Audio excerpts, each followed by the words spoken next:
साल में खुश रहो ससुराल में।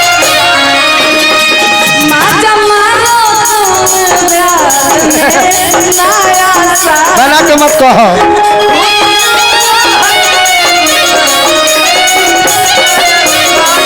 सुनो मन जब परी कुआर वाला मीटी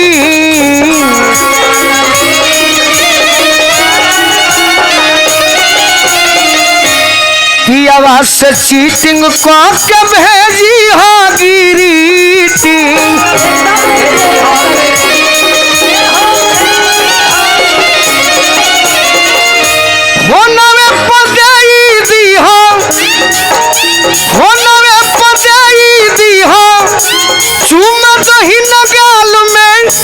नया साल में खुश रहो ससुराल में।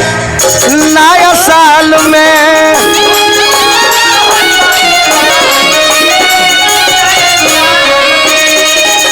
आखिर का कहलू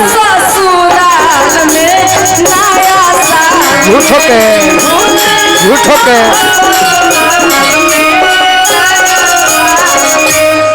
आखिर तो देवे कैलू जिंदगी उजारी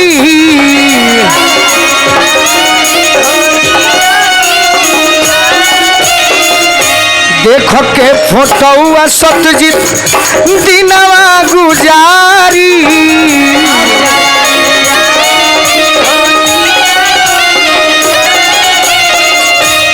हमारा संगे रही तू तो घट जैतू रह तू तो संगे पिकनिक मन तो नैनीताल में। नया साल में अरे खुश रहो ससुराल में। नया साल में